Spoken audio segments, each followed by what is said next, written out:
Major funding for Florida Matters comes from the Mosaic Company, a leading producer of fertilizer made from phosphate, a natural resource found in Florida. America's farmers depend on Florida phosphate for their crop nutrition needs. Mosaic, helping America grow. Hi, I'm Irene Mayer. The presidential election of 2008 generated an unprecedented wave of civic engagement. Floridians got involved in the political process, were passionate about political issues, and it showed in voter turnout. But what has become of all that energy? We'll take a look coming up next on Florida Matters.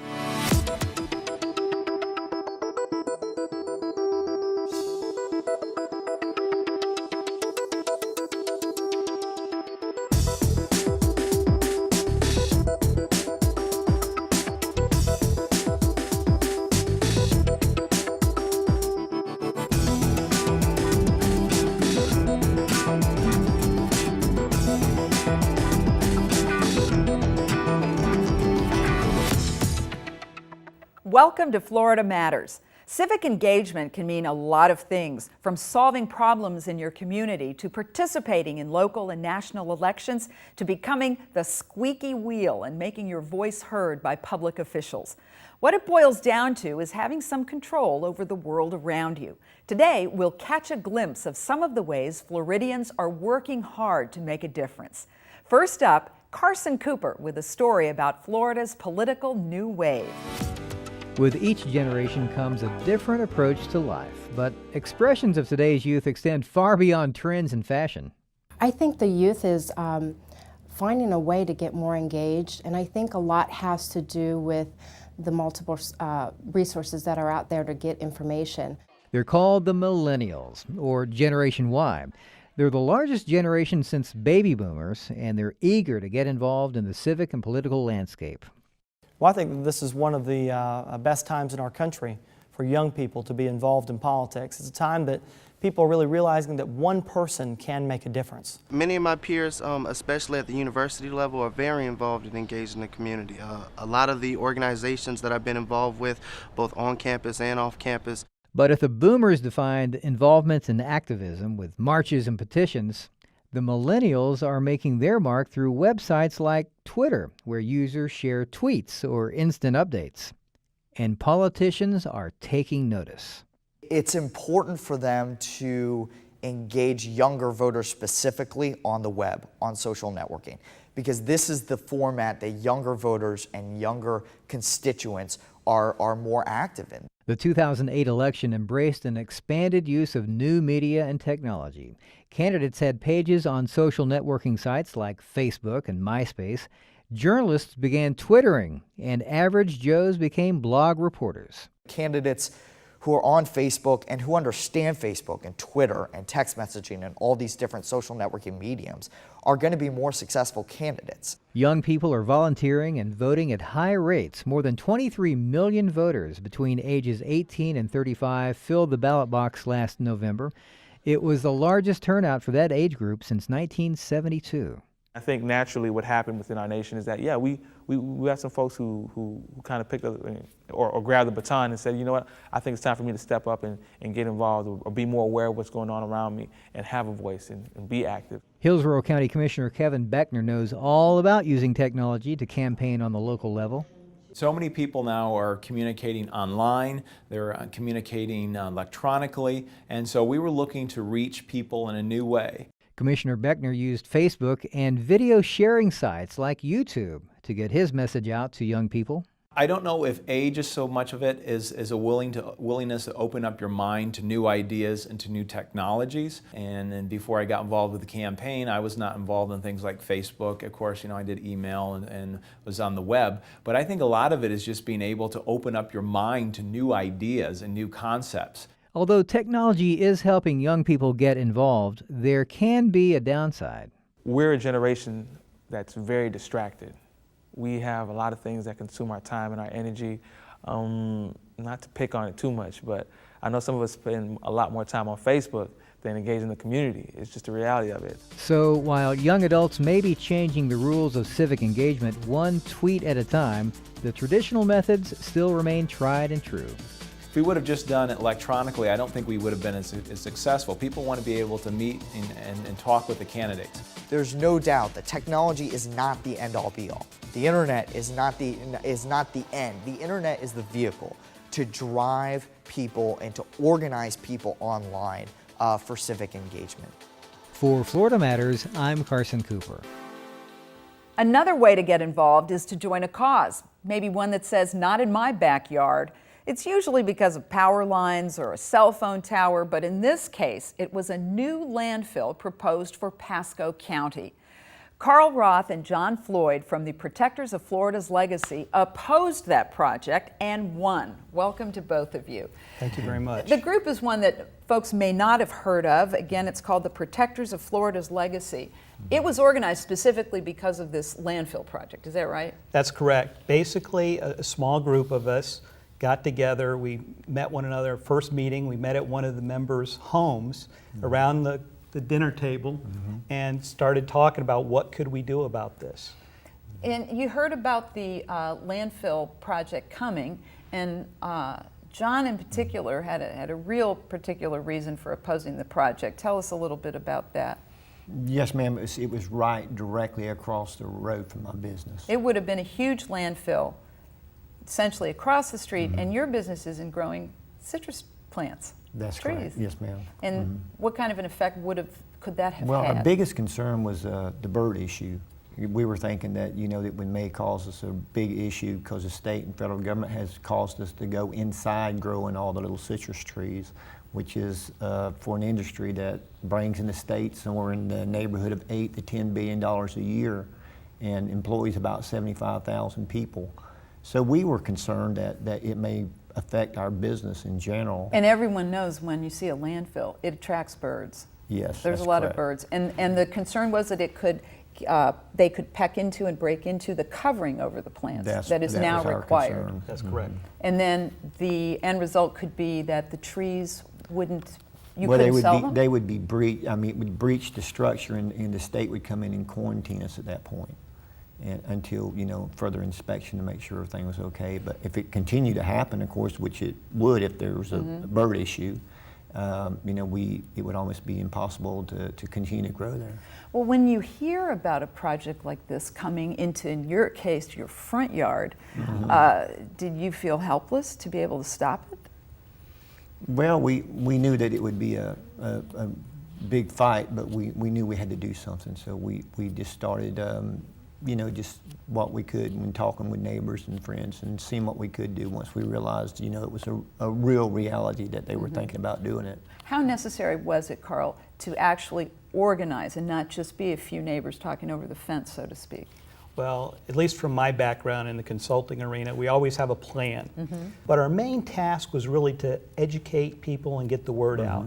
Because the surprise, I think, for us was people didn't really realize that this was coming. So you had to get the word out that the landfill was on the docket and That's right. could become a reality. People hadn't heard Exactly. about it countywide or citywide. Zephyr Hills we're Exactly. talking about, is that right? Right, Zephyr is right between Dade City and Zephyr Hills, right adjacent to the Green Swamp. And the community didn't hear about it either through the media or the newspapers. There hadn't really been a lot of news that had come out. So how'd you let them know? Well, that was a big challenge. We weren't really sure because none of us had really been through this before. And so we started going to civic organizations. We started scheduling time with the cities. We started working through the Dade City Chamber of Commerce, Rotary clubs, just anybody we could get in front of to say, hey, this is out there, beware, and you too can get involved. So once you got the word out to groups, what was the response like? What did people think? Well, I did a deal where I stood up in front of the courthouse for 5 consecutive days for like 3 hours and took a petition to be signed. And 95% of the people that went by me signed a petition that they did not want no garbage dump in our community. That's what it essentially would have been. Exactly. And did you have to have a petition with so many signatures to make this happen? We have about 3,500 signatures right now on that petition. And we thought when we go in front of the county, we could say, hey, there's 35 other folks that thought this was not a good idea. 3,500 other people, Exactly, right. exactly. And did that have any sway? Did it matter? Well, we haven't got to the county process yet. Hopefully the state decision is upheld to deny it, but that was all a long-term preparation because we've been working for 2 years. 2 years. To get to this point. And I mean, we've had aggressive email campaigns as far as trying to get the word out there. We have a website that we put up to try to get information out through that way. We've spoken multiple times to Pasco County Commission, the cities City nearby. council meetings City also? council The meetings. signs and the banners and, you know, just whatever we could come up with to get the word out. Then what? What Well- happened after that? Well, multiple things, I guess, and we were talking about this a little bit earlier. We were never really sure when we sat in a meeting with 20 of us sitting around the table, somebody would come up with an idea, somebody else would come up with an idea, and we never knew which one was going to really work. But if they made sense, we gave it a try. And one of the things that worked really well for us, Dade City has once a month on Saturday, they do a cruise-in where old cars come in. Well, we got a booth there and have been giving out information and talking to people, getting petitions, and it's maintained a presence in the community about what was going on. And people come up to us now, what's the latest? What's the latest? So, So it was really important to be able to get the community on board, exactly. not only aware of what was going on, but to support the That's right. opposition, if you will. Exactly. And we really believe when the community was informed about what was going on, they all came to our side. So you had to keep the momentum going for a couple of years. Yes. And what has the end result been, at least to this point? The DEP announced. Department of Environmental Protection? Yes. So it's a state agency that reviews permit applications for landfills. And they announced a letter of intent to deny. It's not a full denial yet, but that is in their intent based on the latest science and information that's been provided to them. Well, how much of this political action that you all took play into their decision, do you think? Well, that's kind of a tough one because we've been working. At first, we didn't really want to get involved with like the governor's office and the secretary of. You want to stay local. That's right. We tried to stay local, work with the DEP, and then later on in 2007, we said, well, let's start outreaching to the governor a little bit. And then finally, by the end of 2008, when the decision was coming down, we had a big push, email, faxes, and everything, because this decision was coming to a head. And what really worked is all the efforts that we've been working to get everybody involved through emails and whatnot, environmental groups and everything, they all just bombarded the governor's office, the secretary's office, everyone. And it was great, but we never really thought it would come to that end. Making a difference. All right. Exactly. Thank you both very much for being with us today and helping us understand how we can make a difference too. Great. For more information about the Protectors of Florida's Legacy Group, just visit us online at wusf.org/Florida Matters.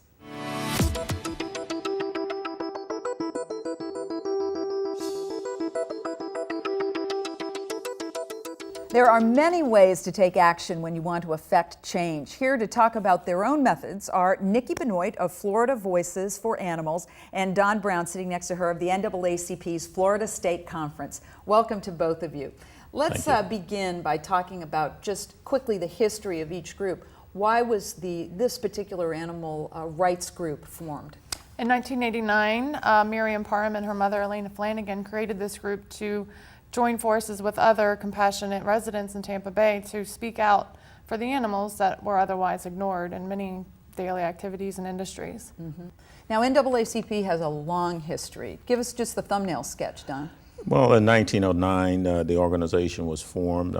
There were approximately 60 individuals who came together, whites, blacks, Jews, to get the word out about all of the atrocities that were facing blacks at that time. Basically, lynching was really why it was formed. As the years passed, we took on other forms of discriminatory practices that we currently have today, and our thrust is still there. We are in our 100th year. This is our centennial, and if things don't change, we'll be around another 100. Right, that sounds like it. Now, and as far as civic engagement goes, people getting involved in community groups to further a cause, in the case of this animal rights group that you represent, that is real specific. You are very specific about what your goal is and what your mission is. How do you connect with people to get them involved in that particular mission? Particularly, we have a vast online network at meetup.com. You go to Tampa Animal Rights, and many people will find us. Many people realize the atrocities our animal friends face and will seek out other groups to find out how they can help end this. A lot of people see the cruelty and don't know where to go with it. So we've created an umbrella of sorts to bring in everyone concerned with wildlife conservation needs, with companion animal issues, with puppy mills and shelters, and animals raised for food, the most horrific form of animal cruelty. They will seek us out, but also we'll attend events. We'll set up information tables at environment events and companion animal events or religious events to draw in and make it a conversation piece.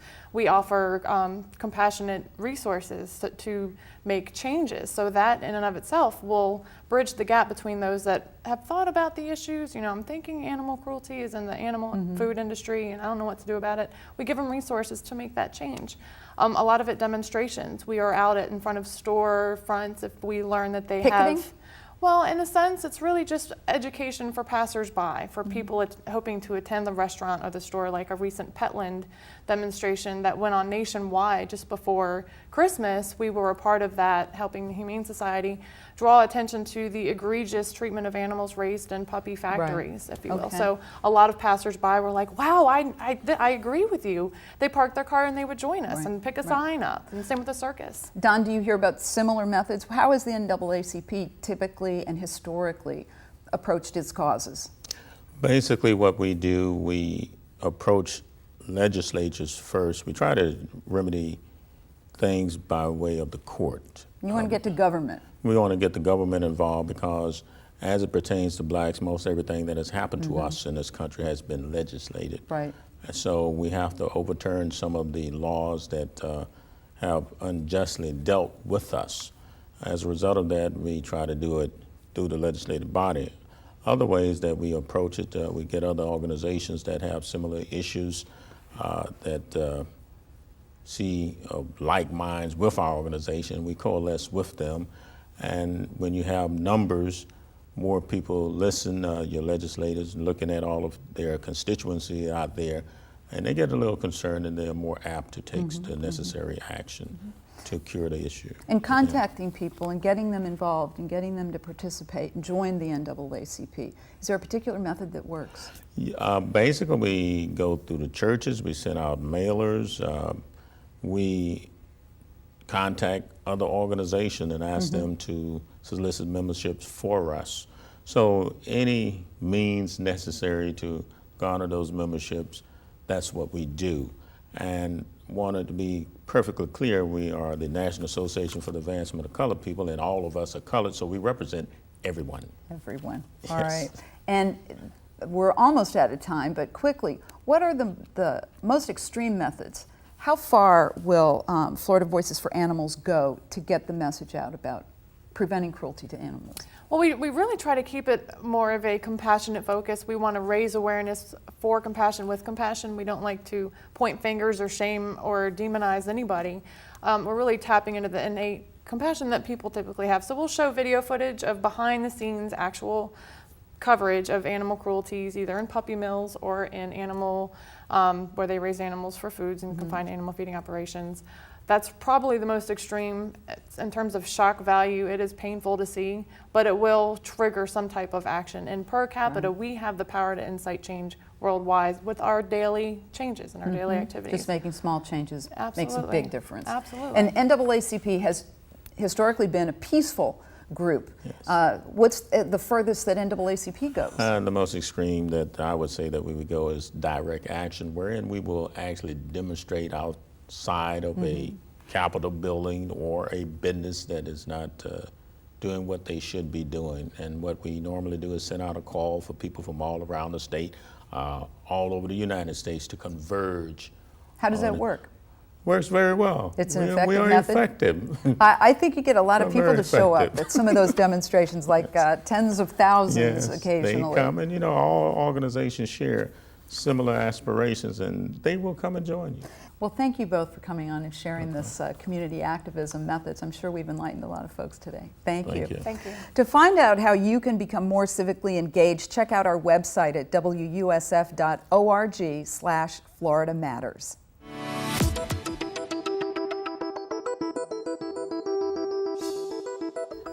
For some Floridians, civic engagement is less about talking about the problem and more about doing something to solve it. That's just the case as Larry Elliston brings us this week's Florida Story. If you don't think one person can make a difference, then you've never met Stephanie Buzansky. Since Stephanie went to work in her home office, writing grants and raising money, Hello? two playgrounds in Tampa have never been quite the same, with more playground projects on the drawing board. You know, I'm thinking CVS Pharmacy has been a major supporter in the past, and they gave us two, sizable grants for Freedom Playground and for Imagining Possibilities.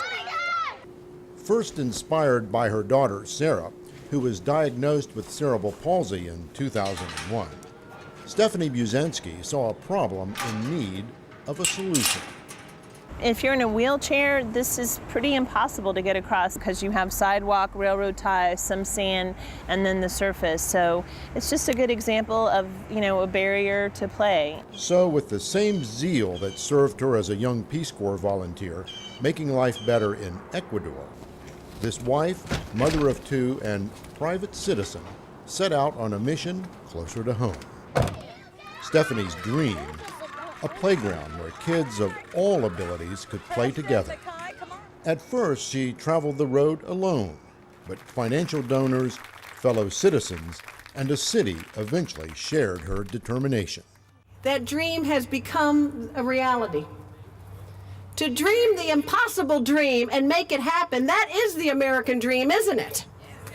That is the American dream.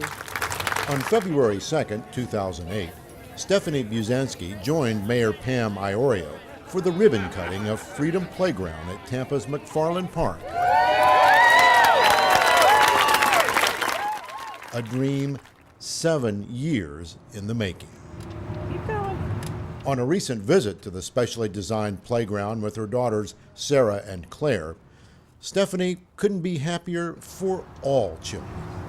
When I come here, I just feel a lot of joy. I feel like, it's the achievement of a dream, and it's something that I thought about for a long time and worked really hard on, and with a lot of people's help, and it makes me feel like we did something right. I think Sarah just feels free. She feels part of the community, part of the park. She feels welcome. For her, I think it's, Freedom Playground. That's what it means, just free. I was playing the drums and I was going down the line. If you doubt Stephanie's role in Freedom Playground, City Planner Tom Johnston says she saw a need the city didn't see. Stephanie, it's 98% Stephanie. With her vision and her getting the designer on board, it really got the project going and made it happen. Stephanie also raised 1/2 of the $1 million needed to build what is now Tampa's most popular playground. I think my time in the Peace Corps has helped me in a lot of ways in my life. I think just kind of not being afraid to approach people in a community and ask for support. Having an idea that you can make a difference, but also realizing that you can make a difference. A small difference is just as important as a big difference.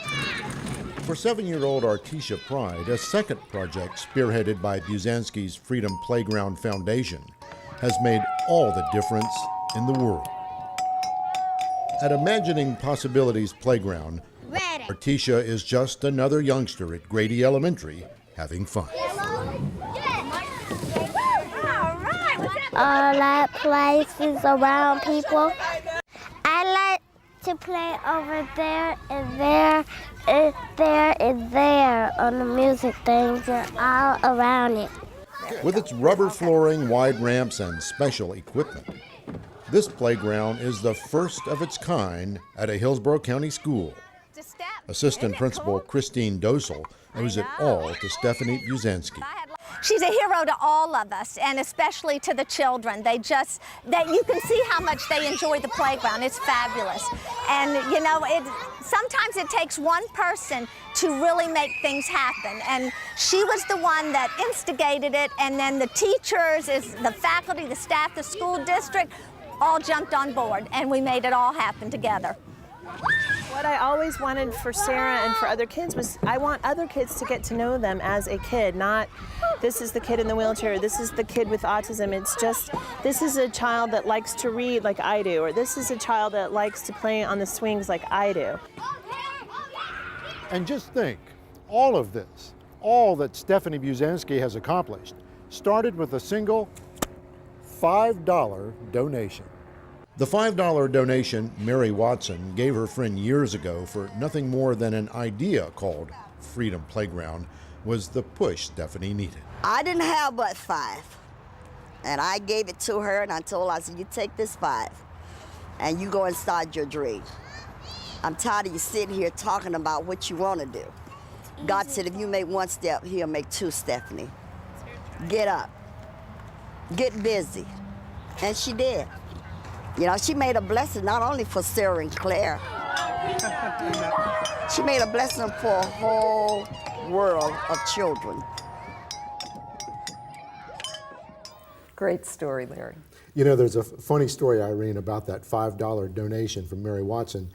Stephanie got the $5, came home with it, and realized, oh my gosh, I'm really going to have to do this now because somebody actually gave me some money. Aww. She put it in a drawer and looked at it for a couple of times over a period of weeks and asked the question, do I really want to do this? Can I do this? It was her inspiration. It was, and of course the answer was yes and yes, and we're a better community because of it. Oh, absolutely. Thanks, Larry.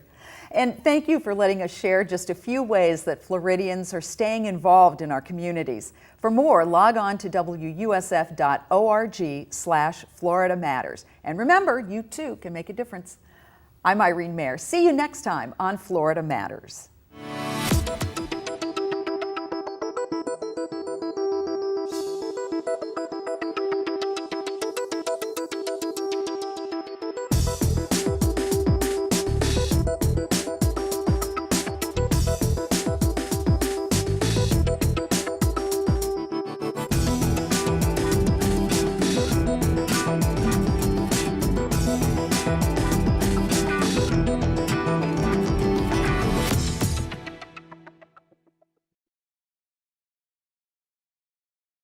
Major funding for Florida Matters comes from the Mosaic Company, a leading producer of fertilizer made from phosphate, a natural resource found in Florida.